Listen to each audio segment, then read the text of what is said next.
예, 안녕하십니까. 김민입니다. 지금 변시 1차 시험이 얼마 남지 않은 시점인데, 지금 현재 코로나 바이러스가 1년 넘게 전 세계 인류를 고통스럽게 하고 있죠.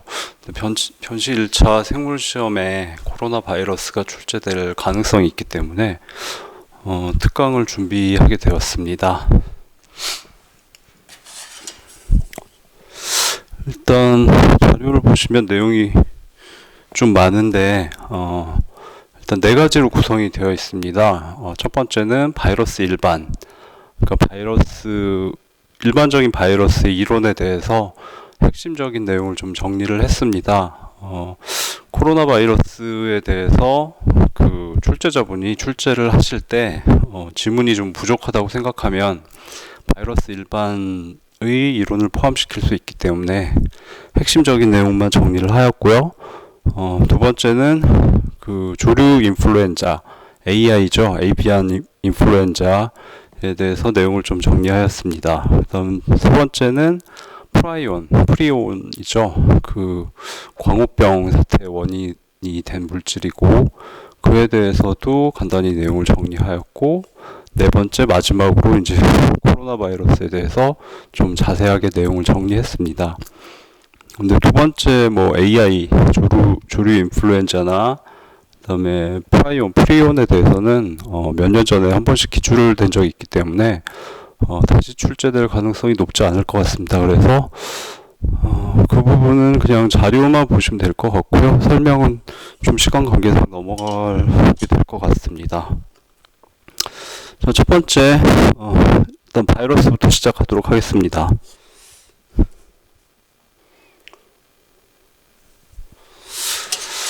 바이러스 일반에 대한 내용이고요. 바이러스는 주의해야 될 게 생물이다라고 명확히 말할 수가 없죠. 생물과 무생물의 중간입니다. 생물의 특징과 무생물의 특징을 모두 가지고 있죠. 생물의 특징으로는 자손 바이러스를 잔뜩 만들어낸다는 것이죠. 그래서 생식, 복제를 하기 때문에 생물의 특성을 갖고 있고, 생식이란 말 자체가 자기와 똑같은 개체를 만들어낸다는 뜻이죠.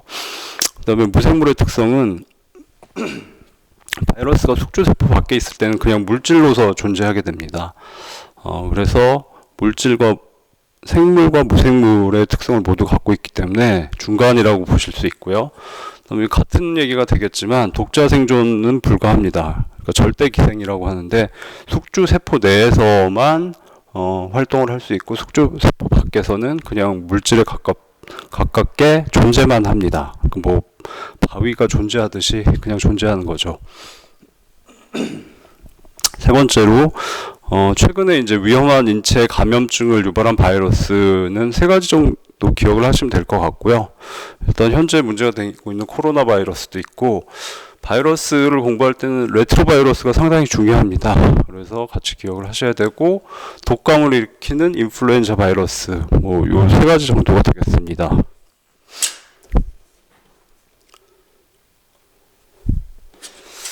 바이러스에서 레트로바이러스가 워낙 중요하기 때문에 지문이 섞여서 나올 수도 있고요. 그래서 레트로바이러스는 공부를 하셔야 되는데, 제 그림으로 보시죠.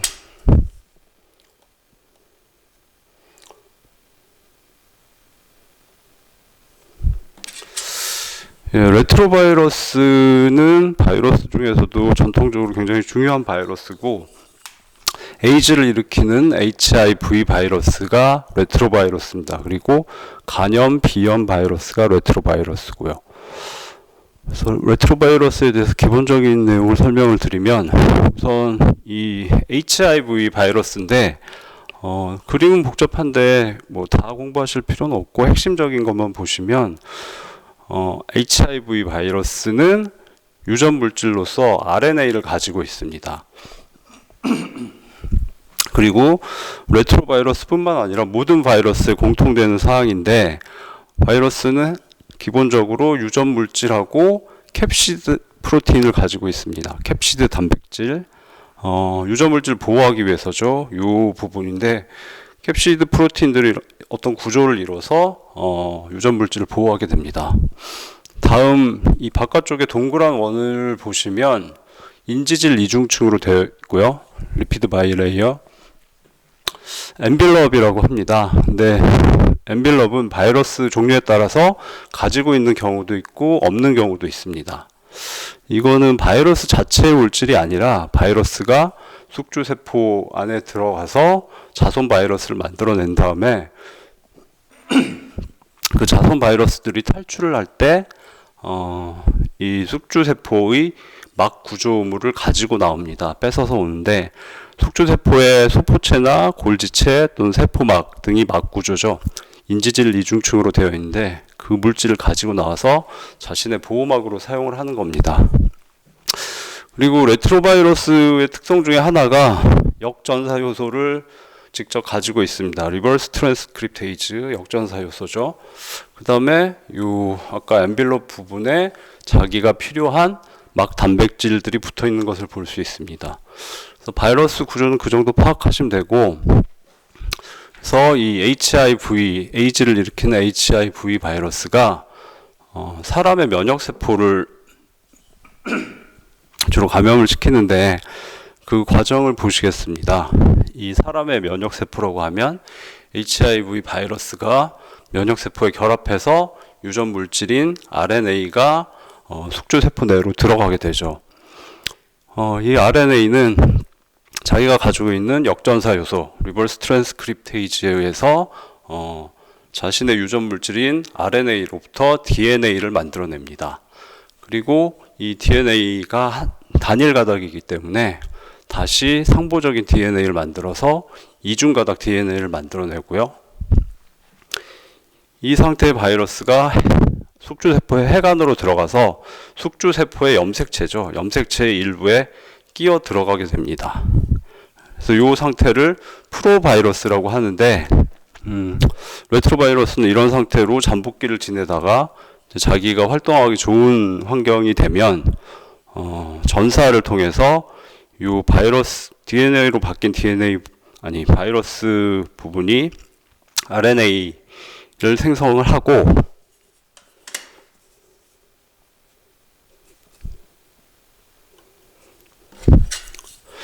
이 RNA는 자손 바이러스의 유전 물질이 될 수 있죠. 그래서 한 개뿐만 아니라 많은 양의 RNA를 전사를 통해서 생산을 하고, 그 다음에 이 RNA에 필요한 유전자 부분을 번역을 해서 바이러스 자신이 필요한 단백질들을 만들어냅니다.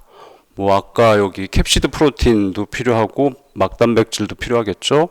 역전사 효소도 필요하고 그런 단백질들을 충분히 만들어낸 다음에 바이러스 RNA와 그 단백질들 그리고 여기 세포막 성분을 이용을 해서 자손 바이러스를 결합을 시킵니다.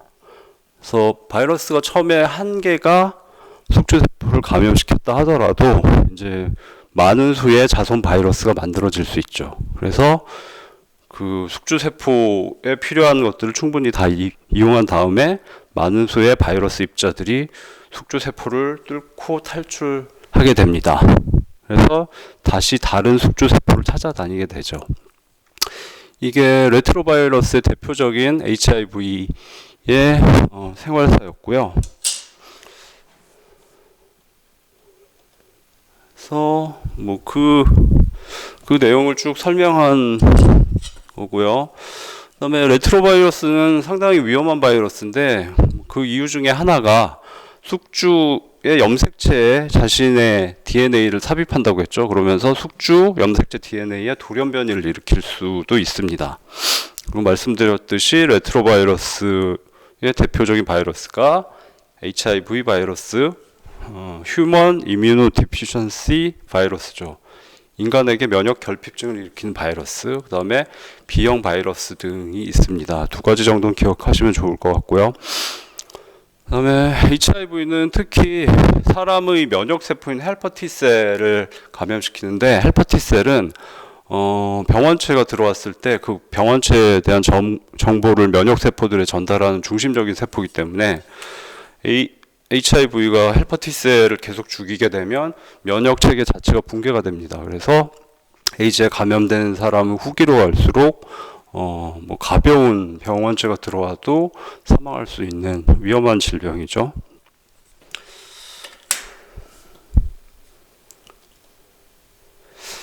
다음은 바이러스의 분류 부분입니다. 그 대부분의 생물은 DNA를 유전 물질로 갖고 있는데 바이러스는 좀 다르죠. 바이러스의 경우는 DNA를 유전 물질로 갖고 있는 바이러스들도 있고 RNA를 유전 물질로 갖고 있는 바이러스들도 있습니다. DNA 바이러스 경우에도 이중 가닥의 DNA를 갖고 있는 경우가 있고 단일 가닥의 DNA만 유전 물질로 갖고 있는 경우도 있습니다. 여기 이제 DS나 SS라고 표기를 하는데 더블 스트랜드, 싱글 스트랜드의 약자입니다. DS나 SS도 기억해 두시는 게 좋고요. 그다음에 RNA 바이러스도 마찬가지로 더블 스트랜드, 이중 가닥 RNA를 유전 물질로 갖는 바이러스도 있고 싱글 스트랜드 RNA 바이러스, 그러니까 단일 가닥 RNA를 유전 물질로 갖는 경우도 있습니다. 바이러스는 이런 체제에 따라서 분류를 하고요. 그 다음에 이 싱글 스트랜드인 경우에도 이 단일 가닥의 RNA가 파지티브 센스를 띠는 RNA인 경우도 있고 네거티브 센스를 띠는 RNA인 경우도 있습니다. 이 부분이 잘 기억하셔야 되는 중요한 부분이고요. 파지티브 센스 RNA는 그 단일 가닥 RNA인데 라이보솜이 붙어서 바로 번역을 트랜슬레이션을 할 수 있는 상태의 RNA입니다. 그래서 직접 번역을 통해서 정상적인 단백질을 만들어낼 수 있는 RNA를 유전 물질로 가진 바이러스들의 집합이죠. 네거티브 센스 RNA의 경우는 라이보솜이 붙어서 직접 번역을 해도 정상적인 단백질이 생성이 되지 않습니다. 네거티브 센스의 경우는 상보적인 파지티브 센스 RNA를 합성을 한 다음에 그 파지티브 센스 RNA를 번역을 해야지 정상 단백질이 생성이 되죠. 그렇게 분류가 된다는 것 기억하시고 중요한 것은 이 싱글 스트랜드 파지티브 센스 RNA 바이러스에 중요한 코로나 바이러스와 레트로 바이러스가 포함된다는 것은 암기를 하셔야 됩니다. 뭐 시험에서 핵심 지문이 될 수 있기 때문에. 그 다음에 인플루엔자는 네거티브 센스에 들어간다는 것도 기억하시면 좋겠죠.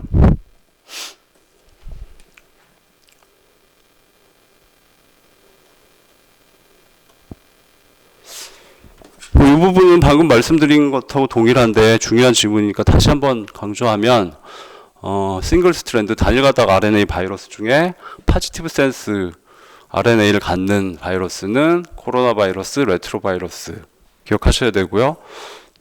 그다음에 이건 약간 다른 얘기인데 DNA의 경우는 그 DNA 복제가 될 때 복제 오류가 있으면 오류를 수정하는 기능이 좀 발달해 있습니다. 대부분의 생명체에서. 근데 RNA의 경우는 RNA가 복제됐을 때 복제 오류가 발생해도 자가 수정할 수 있는 기능이 DNA에 비해서 훨씬 약하죠. 그래서 복제 때 오류가 발생할 가능성이 높고 그래서 돌연 변이가 잘 일어납니다. 그래서 일반적으로 DNA를 유전 물질로 가진 바이러스보다는 RNA를 유전 물질로 가진 바이러스가 돌연 변이가 일어나기 쉽다라고 알고 계시면 되겠습니다.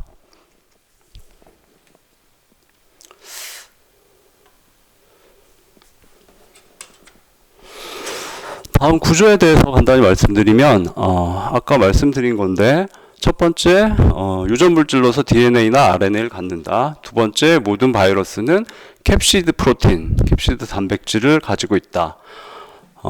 이 단백질은 바이러스 유전 물질, RNA나 DNA의 정보가 담겨져 있고 그 정보에 따라서 만들어진 단백질이고 모든 바이러스는 이 두 가지는 기본적으로 가지고 있습니다. 그럼 세 번째 엔빌롭 말씀드렸죠. 엔빌롭은 바이러스에 따라서 가진 경우도 있고 가지지 않는 바이러스의 종류도 있다. 그 다음에 숙주의 막성분의 일부이고 그 다음에 성분은 당연히 인지질 이중층이겠죠. 그 다음에 캡시드 단백질 바깥쪽에 위치하고 뭐 보호막으로도 작용하고 그 다음에 이제 숙주의 면역 체계를 좀 회피하는 기능도 같이 갖고 있다고 볼 수 있습니다.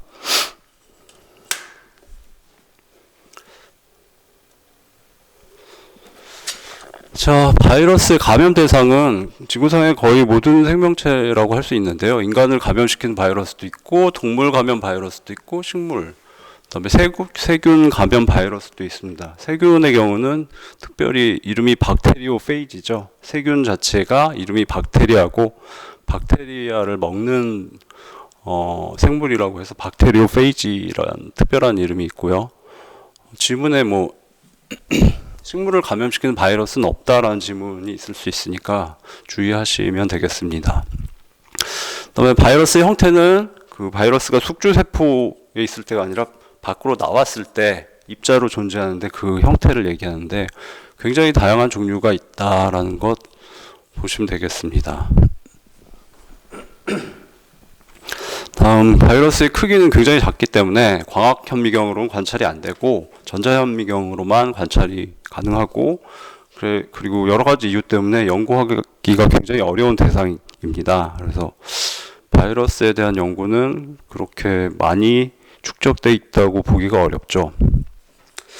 감염 경로는 숙주 간의 직접 접촉, 그러니까 사람이 숙주인 경우는 사람이 직접 서로 접촉을 해야 감염이 되는 바이러스가 있고, 물을 통해서 마시는 물을 통해서 감염되는 경우가 있고, 그냥 공기 전파되는 바이러스가 있죠. 근데 공기 전파되는 경우는 상당히 위험하죠. 그러니까 직접 접촉에 의해서 감염되는 바이러스의 경우는 지나가는 사람들끼리는 서로 감염이 안 되죠. 근데 공기 전파는 지나가다가도 코로나 바이러스처럼 비말을 통해서 감염될 수도 있기 때문에 위험합니다.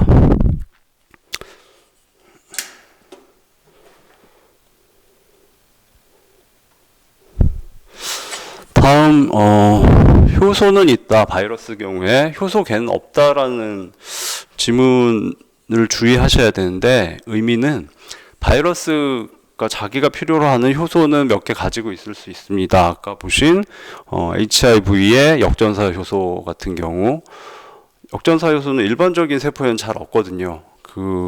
근데 레트로바이러스의 경우는 자기가 꼭 필요하기 때문에 직접 가지고 다닙니다. 그래서 자신의 효소를 가질 수는 있는데 효소계는 가지고 있지 않습니다. 효소계는 의미가 효소를 만들기 위한 모든 시스템을 말하는데요. 번역에 필요한 라이보솜이나 뭐 tRNA 등이죠. 이런 것들은 숙주세포가 잘 갖추고 있기 때문에 숙주세포의 효소계를 이용을 하면 되기 때문에 바이러스가 가지고 있지 않습니다. 질문 보시면 되고, 항생제 부분은 이제 박테리아, 세균에 대한 항박테리아와 바이러스에 대한 항바이러스제가 있는데, 바이러스하고 박테리아, 세균의 크기를 보면 박테리아가 바이러스의 한 부피 이상으로 한 1000배 가깝다고 볼 수 있습니다. 그래서 훨씬 크고 복잡하고, 사람 세포의 경우는 일반적으로 박테리아의 부피의 1000배 정도 된다고 볼 수 있죠.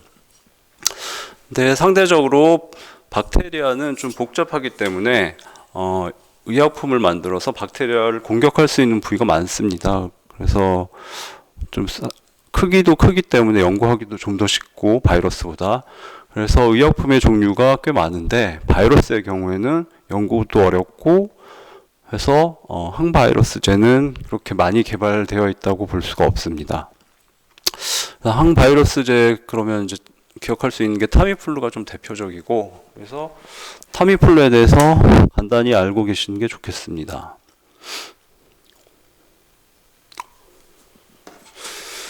타미플루는 유라미니데이즈 저해제라는 걸 잘 기억하시면 되는데요. 타미플루는 원래 에이비안 인플루엔자, 조류 인플루엔자를 치료하기 위해서 개발이 됐는데 2009년경에 뭐였죠? 네. 독감이 발생을 했죠. 신종플루도 인플루엔자의 일종이기 때문에 신종플루에도 타미플루가 잘 들었습니다. 네, 타미플루가 작용하는 것은 일단 유라미니데이즈를 보시면, 유라미니데이즈는 바이러스만 갖고 있는 효소입니다. 사람의 세포는 갖고 있지 않은 효소고, 바이러스가 숙주세포에 들어가서 자손 바이러스들을 잔뜩 만들어낸 다음에 탈출을 해야 되는데 숙주세포의 세포막을 파괴하고 탈출을 합니다. 그때 숙주세포의 세포막을 파괴하는데 사용하는 효소가 분해 효소가 뉴라미니데이즈입니다. 근데 타미플루는 이 뉴라미니데이즈라는 효소에 붙어서 효소의 작용을 억제하는 저해제고요.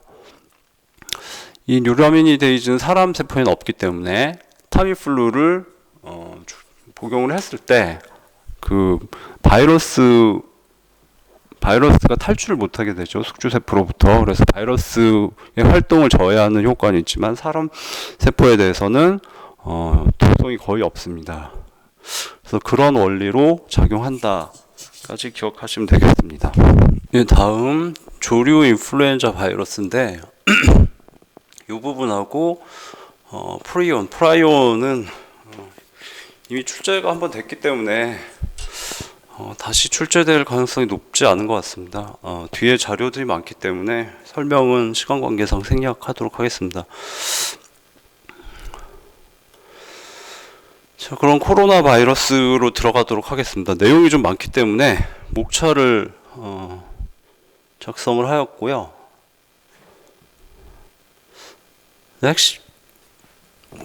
핵심 내용은 한 4가지가 되고, 근데 내용이 좀 어려운 부분까지 포함시켰습니다. 자세하게 포함을 시켰는데 1차 시험까지 시간이 많지 않기 때문에 시간이 부족하신 부분들은 여기 핵심 내용이라고 코로나 바이러스 관련해서 출제할 만한 지문들은 대부분 여기 들어가 있을 걸로 저는 생각을 하고요. 그래서 요 핵심 내용 부분 위주로 공부를 하시면 될 것 같습니다.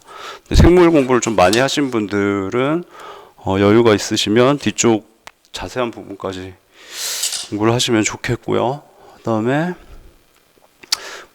요 뒤쪽 부분은 4가지 내용이 포함되어 있습니다. 코로나 바이러스에 대한 내용, 그 다음에 코비드-19, 현재 팬데믹을 일으키고 있는 바이러스에 감염됐을 때 의 질병명이 코비드-19이죠. 그래서 질병에 대한 내용이 약간 포함이 되어 있고요. 그 다음에 코비드-19 백신, 현재 우리나라도 곧 백신을 수입해서 맞게 되죠. 그 백신이 개발되고 연구가 많이 됐는데 사실 파이저나 그 제약회사인 파이저나 모더나의 백신 같은 경우는 신기술이 적용이 많이 됐고 빠른 기간 내에 성공적으로 개발이 됐다고 보입니다. 그래서 생물학적으로도 의미가 크고 그래서 백신도 좀 파악을 해야 될 필요가 있고요. 그 중에 파이저나 코로나의 백신은 RNA 백신인데 좀 자세한 내용을 봐야 될 필요가 있어서 따로 정리를 했습니다. 이 부분은 핵심 내용인데 마지막에 설명을 하도록 하겠습니다.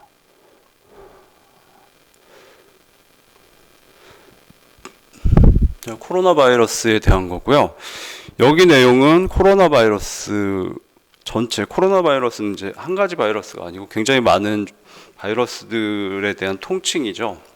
그 코로나 바이러스들의 공통 특징과 그다음에 현재 문제가 되고 있는 바이러스 공통적인 내용이 다 들어가 있습니다. 일단 명칭을 명확하게 하는 게 좋을 것 같은데 시험에는 공식 명칭이 나올 수 있으니까 기억하셔야 될 것 같고요. 일단 코로나 바이러스, 사람을 감염시키는 코로나 바이러스는 7종이 있다고 합니다. 그 중에 4종은 가벼운 감기를 일으키는 바이러스이기 때문에 신경 안 쓰셔도 되지만 3가지 종류는 굉장히 인류에게 위협이 되었죠.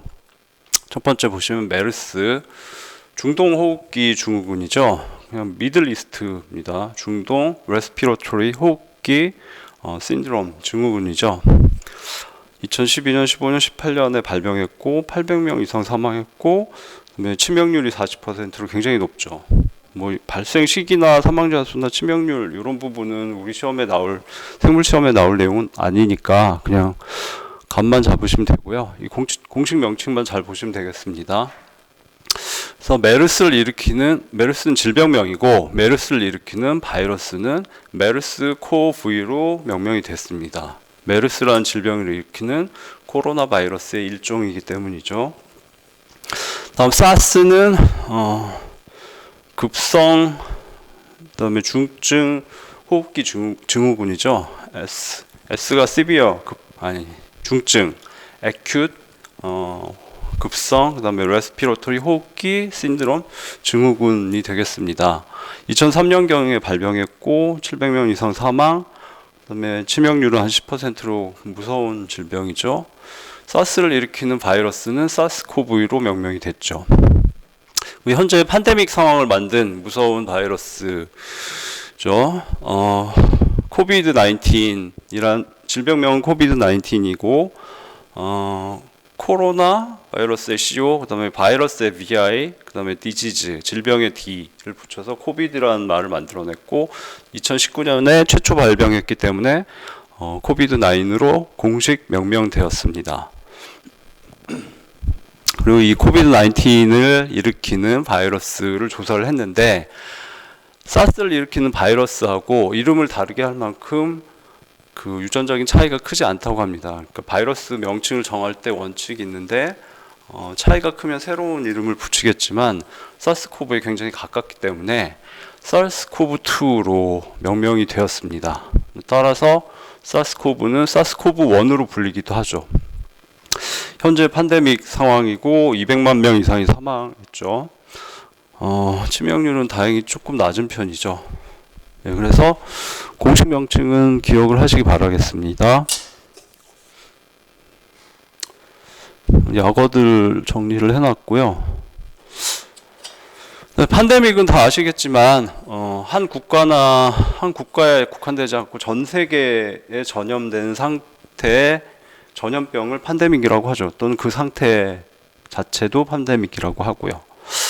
그 다음에 이제 코로나 바이러스의 사진인데 코로나라는 이름 자체가 사진을 보시면 바이러스 표면에 이렇게 뾰족뾰족한 스파이크들이 있기 때문에 크라운, 왕관 모양으로 보인다. 또는 태양의 코로나, 태양의 광륜이죠. 태양의 코로나를 닮았다고 해서 이름이 코로나 바이러스입니다. 그러니까 코로나 바이러스들은 통상적으로 저런 스파이크를 갖고 저런 형태를 띠고 있죠. 자, 일반은 뭐 쉬운 내용이라서 인간을 감염시키는 코로나 바이러스는 주로 호흡기의 질병을 일으키죠. 그 다음에 아까 말한 코로나 바이러스 인간을 감염시키는 코로나 바이러스는 7종인데 나머지 4개는 일반적인 감기를 일으키고 3가지는 위험한 메르스 사스 코비드 19이죠. 뭐 동물들은 이렇게 감염시킨다 보시면 되고요. 시험에 나올 내용은 아닐 것 같습니다. 이 부분도 시험하고는 별로 상관이 없을 것 같고 사스코브2가 어떤 동물로부터 인간에게 유래되었나를 연구를 하는데 박쥐에서 유래된 것은 확실한 것 같습니다. 뭐 결론을 내진 않았지만 그러니까 박쥐에서 찾아낸 코로나 바이러스와 사스코브2의 그 유전적 동일성을 비교를 했을 때 90몇 % 이상으로 확실한 걸로 추정이 되고요. 근데 직접 인간에게 전염이 된 건지 아니면 중간에 어떤 다른 동물을 거쳐서 전염이 된 건지 연구를 하고 있다고 합니다. 여기 이 동물은 잘 모르겠는데 사스코브2, 그러니까 사스코브2 발음은 정확히 모르겠는데 이 강의에서는 사스코브2라고 부르도록 하겠습니다. 사스코브2의 경우는 여기 중간 동물이 천산갑이라고 개미핥기하고 좀 비슷한데 등에 이렇게 갑옷 같은 걸 쓰고 있는 동물이 있거든요. 천산갑인 것으로 추정이 되는데 확실하지 않다입니다. 그래서 그냥 이 부분 가볍게 보시면 되고요. 이제부터 본격적인 내용을 설명드리겠습니다.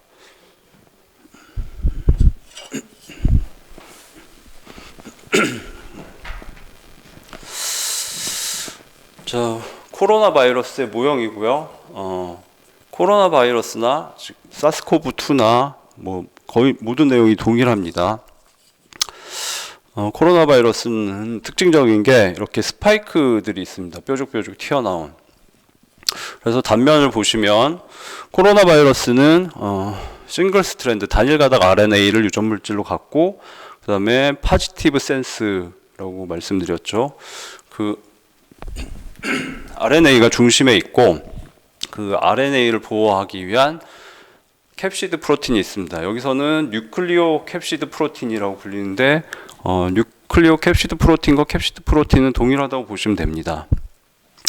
그다음에 바깥쪽에 인지질 이중층의 엔빌롭이 있죠. 붉은색으로 표시되어 있고 이 엔빌롭에 세 가지 막단백질이 붙어 있는데 아까 이렇게 튀어나온 스파이크를 구성하는 S 프로틴, 그 다음에 M 프로틴은 멤브레인 프로틴의 약자입니다. 그 다음에 E 프로틴, 아니네요. E 프로틴, 이건 엔빌롭 프로틴이죠.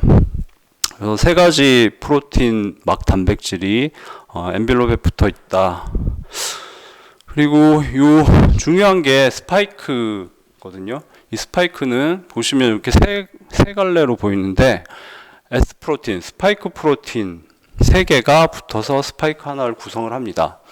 그 스파이크 프로틴 세 개는 동일한 스파이크 프로틴이고요. S 프로틴이고, 그다음에 이 S 프로틴 하나가 이제 위쪽은 S1 서브 유닛이고 아래쪽은 S2 서브 유닛입니다. 근데 S1 서브 유닛이 굉장히 중요하고 이 S1 서브 유닛 부분이 이 바이러스가 숙주세포에 들어갈 때 그 숙주세포의 특정 수용체 리셉터와 결합을 해서 그 숙주세포를 종류를 인식을 하고 그 숙주세포로 침투를 할 수가 있습니다. 그래서 이 바이러스와 숙주세포가 최초로 결합하는 데 작용하는 부분이 이 스파이크의 S 프로틴, 스파이크 프로틴의 S1 부분입니다. 위쪽이죠.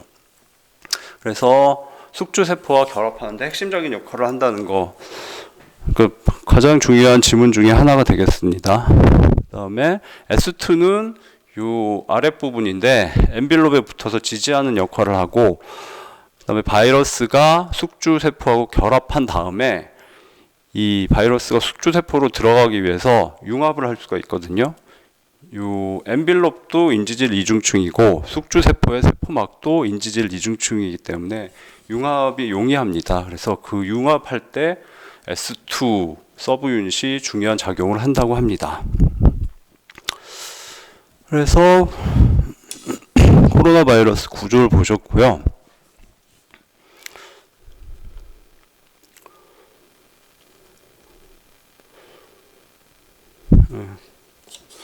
더 말씀드린 내용이죠. 표면에 스파이크를 갖고 있다. 엔빌롭, 외피를 가지고 있다. 엔빌롭은 외피라고 번역하기도 하는데 우리말로 뭐라고 나올지 모르겠습니다. 그래서 엔빌롭이라고 기억하시는 게 좋을 것 같고요. 그 다음에 아까 엔빌롭에 그 S 프로틴, E 프로틴, M 프로틴이 있다고 했는데 E 프로틴하고 M 프로틴은 엔빌롭의 구조를 유지한다고 하는데 크게 중요한 것 같진 않고요. 중요한 건 S 프로틴입니다. 스파이크 프로틴. 숙주세포와 결합하기 위해서 중요하고요. 그 다음에 특히 코로나 바이러스 중에서도 사스코브2, 현재 팬데믹을 일으키는 사스코브2는 이 S 프로틴과 사람 호흡기에 있는 호흡기 세포에 ACE2 리셉터가 있습니다. ACE2 수용체와 결합을 합니다. 그래서 사람 호흡기 세포로 침투를 하는데 그게 가장 중요한 지문 중에 또 하나가 되겠습니다. 뒤쪽에 다시 나오고요. 상식으로 기억하시면 좋은 게 이 바이러스의 경우는 엔빌롭이 파괴가 되면 바이러스가 사멸하기 쉬운데요. 이 엔빌롭을 파괴하는 방법은 비누나 세제 또는 에탄올 같은 것으로 파괴가 된다고 합니다. 그래서 현재 코로나 바이러스 감염을 피하기 위해서는 손을 자주 씻으라고 하죠. 세제를 사용하고, 그 다음에 손 세정제 주성분이 주로 에탄올이거든요. 그 다음에 손을 씻은 다음에 잘 건조를 시키면 바이러스 감염 방지에 도움이 되겠죠.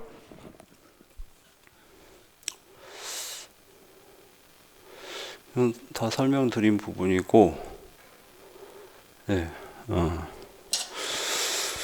네, 아까 말씀드린 이게 핵심 지문이 될 것 같습니다. 이제 코로나 바이러스 전체는 그 스파이크 S 프로틴 끝부분 S1 부분이 숙주세포의 특정 리셉터와 결합을 하는데, 특히 사스코브2의 경우는 이 스파이크가 사람 세포, 주로 호흡기죠. 호흡기 세포에 ACE2 수용체에 결합을 한다는 것을 기억하셔야 되겠습니다.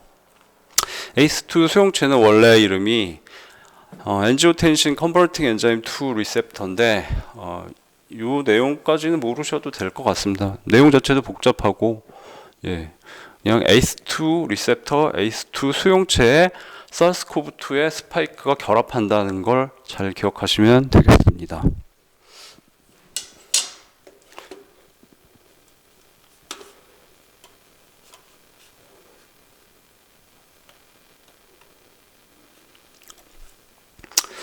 다음 이제 코로나 바이러스, 사스코브2를 포함한 코로나 바이러스의 유전체, 유전 물질에 대해서 아까도 좀 말씀드렸지만 다시 중요하니까 강조드리면 단일 가닥 RNA죠. 싱글 스트랜드 RNA인데 파지티브 센스를 갖고 있습니다. 그다음에 파지티브 센스는 다르게 표현될 수 있습니다. 플러스 센스, 뭐 파지티브 스트랜드, 플러스 스트랜드 주의하시고요. 그다음에 또 한 가지 이 코로나 바이러스가 갖고 있는 RNA의 중요한 특징 중에 하나가 5' 캡과 3' 폴리A 테일을 갖고 있습니다. 원핵 세포와 진핵 세포를 공부하셨을 때 배우셨을 텐데 원핵 세포는 DNA에서 RNA를 단순하게 만들어내고 바로 번역이 일어나서 단백질이 만들어지지만 진핵 세포는 그 과정이 좀 복잡하죠. 그래서 핵 내에서 DNA 로부터 RNA가 만들어지고 RNA 폴리머레이즈에 의해서 그 RNA가 1차 전사체죠. 추가 공정을 거칩니다. RNA 스플라이싱도 거치고 그다음에 5' 쪽에 캡을 씌우고 3' 쪽에 폴리A 테일 꼬리를 붙여서 mRNA를 안정화시키고 보호한 다음에 그 완전히 성숙된 다 가공을 다 거친 mRNA가 핵공을 통해서 세포질로 빠져나오죠. 그리고 세포질에서 라이보솜과 만나서 번역이 이루어집니다. 그래서 진핵세포의 완성된 mRNA, 성숙한 mRNA는 5' 캡과 3' 폴리A 테일을 가지고 있는데 이 코로나 바이러스의 RNA도 역시 그걸 가지고 있습니다. 그래서 숙주세포 내에 이 RNA가 침입하게 되면 숙주세포는 자신의 mRNA, 성숙한 mRNA와 코로나 바이러스의 RNA를 식별하지 못합니다. 그래서 코로나 바이러스의 RNA를 자신의 mRNA로 생각하기 때문에 라이보솜이 붙어서 번역이 일어날 수 있습니다. 그래서 5' 캡, 3' 폴리A 테일이 붙어 있다는 거 기억하셔야 되고요.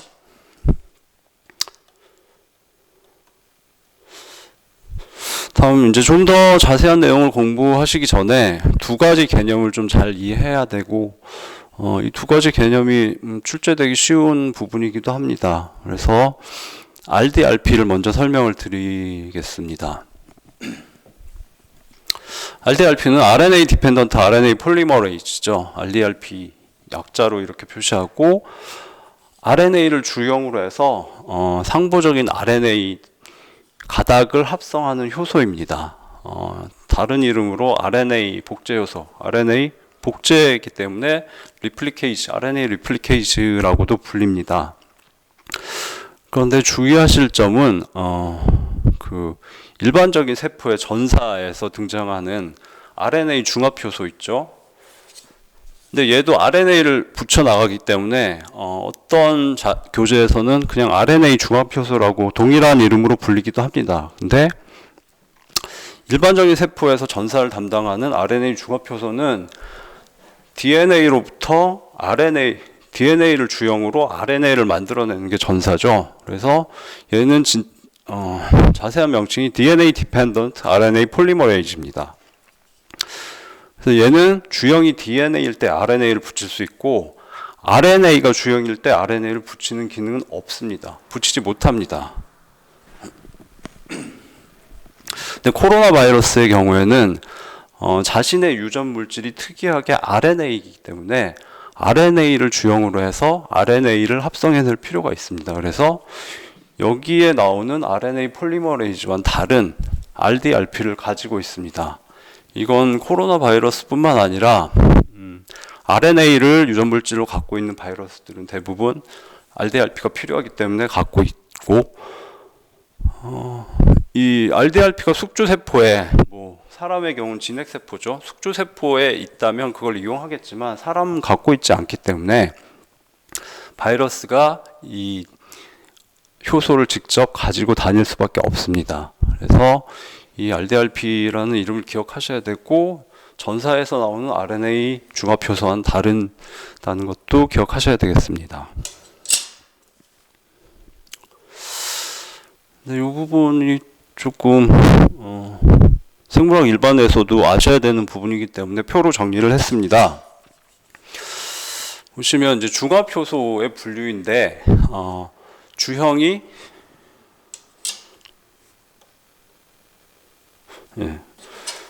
주형이 DNA인 경우가 있고 RNA인 경우가 있겠죠. 근데 DNA를 쭉 붙여가는 DNA 중합효소가 있고 RNA 중합효소가 있습니다. 그러면 DNA를 주형으로 DNA를 붙일 수 있는, 이게 DNA 디펜던트 DNA 폴리머레이즈죠. 가 있겠죠. 얘는 일반적인 DNA 복제 시에 DNA 중합효소가 나오죠. 그 효소입니다. 얘의 정확한 명칭이 이거인 거죠. 그 다음에 DNA를 주형으로 해서 RNA를 합성하는 효소가 DNA 디펜던트 RNA 폴리머레이즈고, 얘는 일반적인 전사에서 DNA를 주형으로 해서 RNA를 만들어내는 효소죠. 일반적인 RNA 폴리머레이즈입니다. 다음 RNA를 주형으로 해서 DNA를 만들어내는 효소가 있죠. 근데 DNA를 주형으로 RNA를 만드는 게 전사죠. 근데 전사의 반대로 RNA를 주형으로 DNA를 합성하기 때문에 이름이 역전사 효소죠. 리버스 트랜스크립테이즈고, 아까 위에서 보셨던 레트로바이러스가 가진 효소입니다. 일반적인 세포들은 잘 가지고 있지 않죠. 레트로바이러스의 특징적인 효소고, 마지막으로 RNA를 주형으로 RNA를 합성하는 효소, RNA 디펜던트 RNA 폴리머레이즈, 아까 말씀드린 RDRP죠. 코로나 바이러스 같이 유전 물질이 RNA인 바이러스가 필요로 하기 때문에 가지고 있습니다. 그래서 요것하고 RDRP하고 일반적인 전사에서 사용되는 RNA 중합효소하고 두 가지를 혼동하지 않도록 명확히 식별을 하셔야 되겠습니다.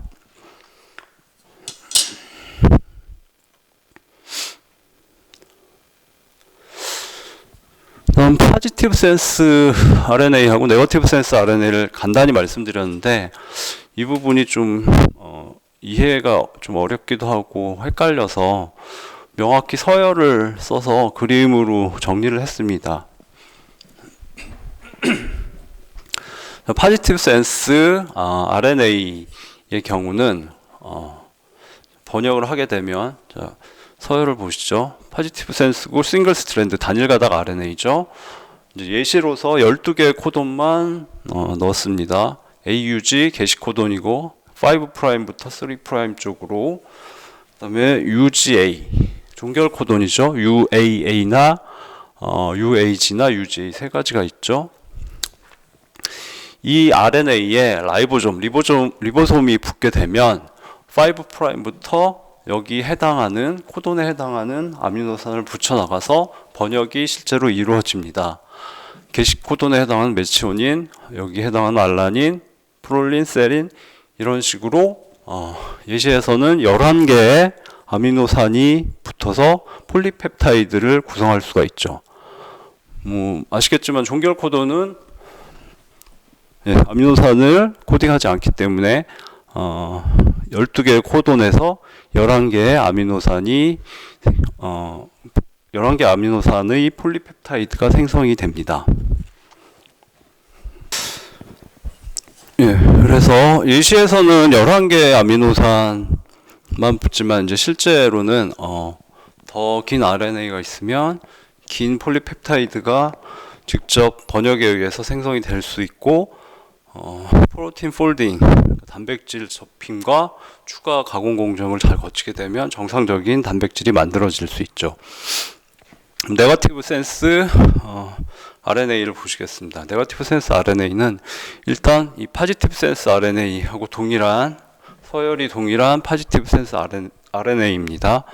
여기에 대해서 상보적인 RNA가 네거티브 센스 RNA죠.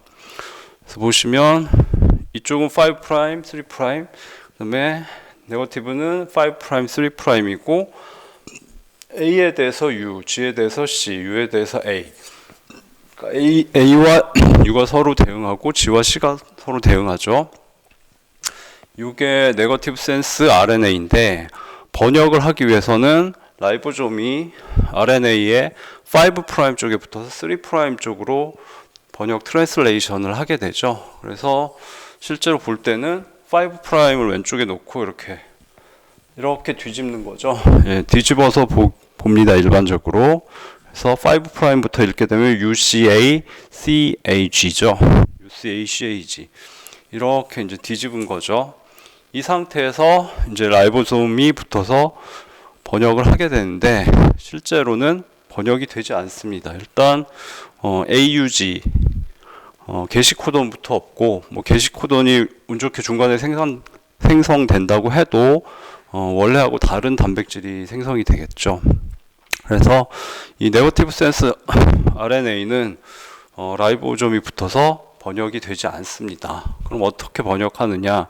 얘는 직접 번역은 되지 않지만 정보를 담고 있죠. 그래서 이 네거티브 센스 RNA의 상보적인 파지티브 센스 RNA를 만들어낸 다음에 이 파지티브 센스 RNA에 라이보솜, 리보솜이 붙어서 번역을 하게 됩니다.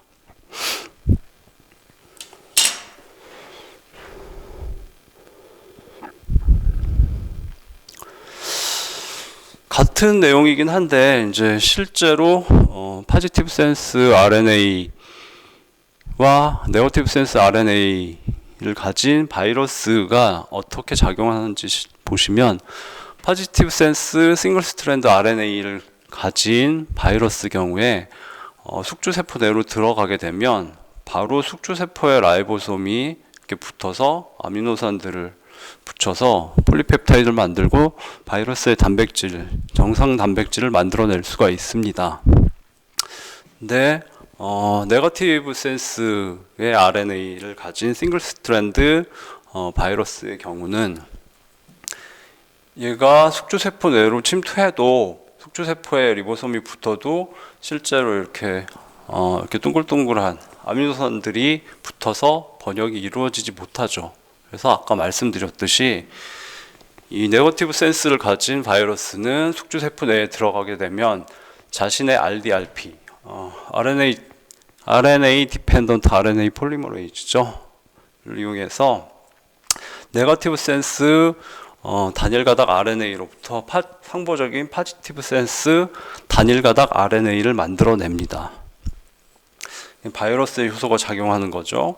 그래서 만들어진 파지티브 센스 싱글 스트랜드 RNA에 숙주세포의 라이보솜이 붙어서 정상적인 단백질을 만들어낼 수가 있습니다.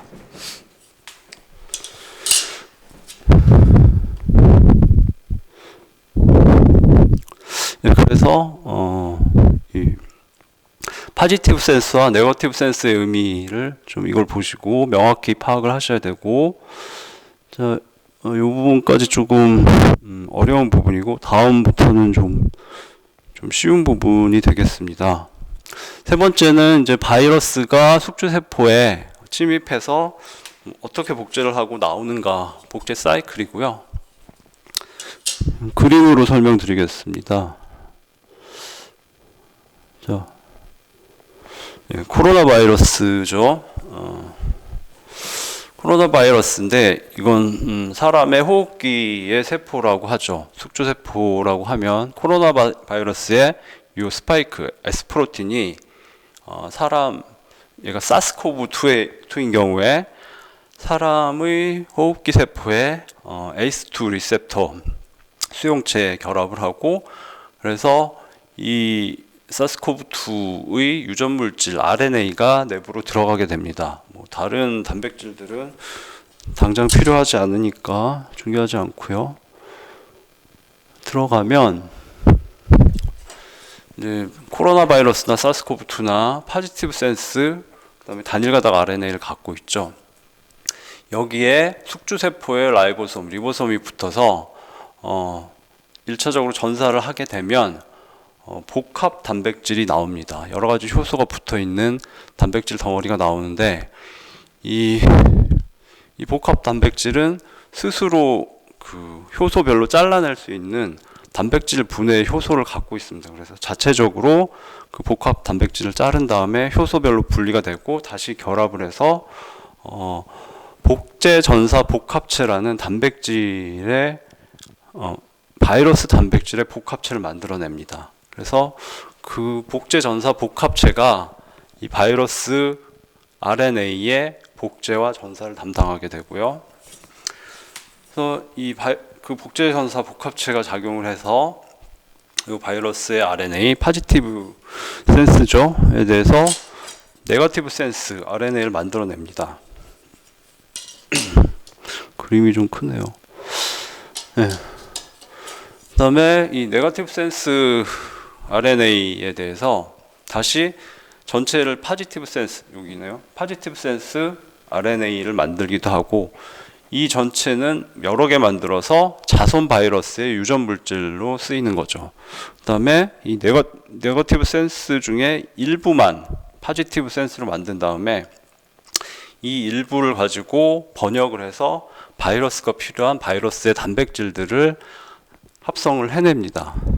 그래서 이 그림에서 이쪽 부분은 엔벨롭에 붙어있던 N 프로틴이나 S 프로틴, E 프로틴들을 라이보솜이 숙주세포의 라이보솜이 만들어지는 부분이고, 이쪽 부분은 뉴클리오 캡시드 프로틴, 그 바이러스의 RNA 주변에 붙어서 RNA를 보호하는 뉴클리오 캡시드 프로틴의 번역 과정이죠.